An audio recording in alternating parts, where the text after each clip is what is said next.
ప్రేమ, కరుణ, దివ్యమైన విలువలను చాటి చెప్పే క్రిస్మస్ పర్వదినాన్ని ఏలూరు జిల్లా ప్రజలు ఘనంగా జరుపుకుంటున్నారు.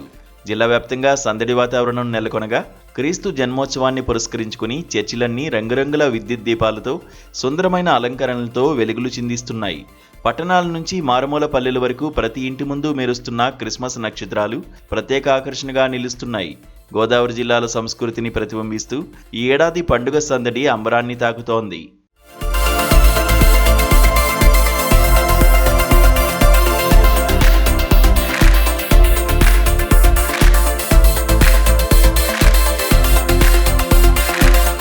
ముఖ్యంగా ఏలూరులోని చారిత్రాత్మక చర్చిల్లో అర్ధరాత్రి నుంచే ప్రత్యేక ప్రార్థనలు, ఆరాధనా కార్యక్రమాలు ప్రారంభమయ్యాయి. క్రీస్తు బోధించిన ప్రేమ సందేశాన్ని స్మరిస్తూ క్రైస్తవులు పెద్ద ఎత్తున చర్చిలకు తరలివచ్చారు. ఇతరులకు సహాయం చేయడమే ఈ పండుగ అసలైన పరమార్థమని ఏలూరు చర్చి ఫాదర్ జయరాం సందేశమిచ్చారు. ప్రభువు జన్మించింది లోకానికి శాంతిని పంచడానికి, మార్పు రావాలి, పక్కవారికి సాయం చేయాలని కోరారు. ఆయన సేవకులుగా, ఆయన వాక్కు ప్రబోధకులుగా నేను మరియు ప్రతి ఒక్కరూ ఆలోచించాలి. ఎక్కడైతే అశాంతి చోటు చేసుకుందో అక్కడ శాంతి కొరకు శాంతి దూతలుగా మనం ఉండాలి. ఆ దిశగా మనం ప్రార్థించాలి. అంతేకాకుండా ఈ సంవత్సరం అంతయు ఆ దేవుడు మనందరినీ కాచి కాపాడుతూ వచ్చాడు.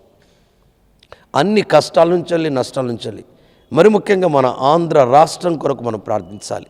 అన్ని సమస్యల్లో కూడా మన ప్రభుత్వ పాలకులు మన రాష్ట్రాన్ని ముందు తీసుకెళ్తున్నారు. అటు యువతకు కానీ, ఇటు వ్యవసాయదారులకు కానీ, అటు పేద ప్రజలకు కానీ అన్ని కలిగిస్తూ చేస్తున్న ప్రయత్నంలో క్రీస్తు బోధకులుగా మన పాత్ర కూడా మనం పోషిస్తూ మన రాష్ట్రం కొరకు, మన దేశం కొరకు మనం ముందుకు సాగాలని ఆశిస్తున్నాను.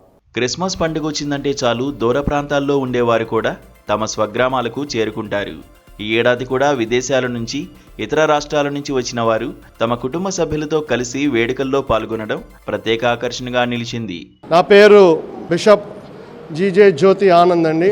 నా భార్య పేరు రెవరెండ్ జి సుష్మిత ఆనంద్. తాడేపల్లిగూడెంలో ఫెయిత్ చర్చ్ ఆధ్వర్యంలో మరి క్రిస్మస్ సంబరాలు జరుపుకుంటున్నాం.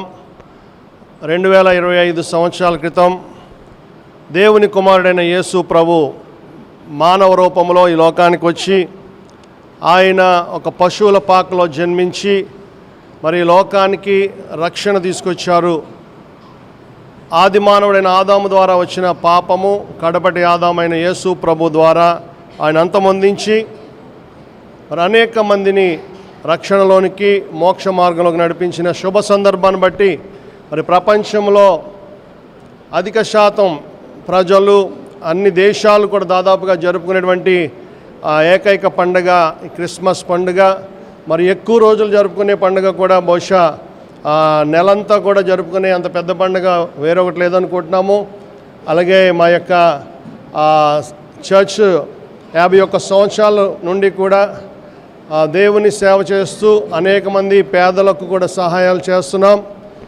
కరోనా వచ్చినప్పుడు చనిపోయిన వారి కుటుంబాలకు మరి ఒక కుటుంబానికి 15,000 చొప్పున అనేక మందికి ఇచ్చాము. అలాగే కరోనా టైంలో చాలామంది స్లమ్ ఏరియాస్కి వెళ్ళి మేము ఈ చర్చ్ తరపున అనేక మందికి ఫుడ్ అండ్ బేసిక్ నెసెసిటీస్ అందించడం జరిగింది. చర్చి ఆవరణంలో ఏర్పాటు చేసిన క్రిస్మస్ కేకులు, స్టార్స్, బెలూన్లు, గ్రీటింగ్ కార్డులు పండుగ ఉత్సాహాన్ని మరింత పెంచాయి. క్రీస్తు జననానికి సంకేతంగా నిలిచే నక్షత్రం ప్రతి ఒక్కరి జీవితంలో కొత్త వెలుగులు నింపాలని క్రైస్తవులు ఆకాంక్షించారు. ఈ వేడుక తమ జీవితాల్లో కొత్త ఆశను, ఆనందాన్ని నింపిందని భక్తులు హర్షం వ్యక్తం చేస్తున్నారు.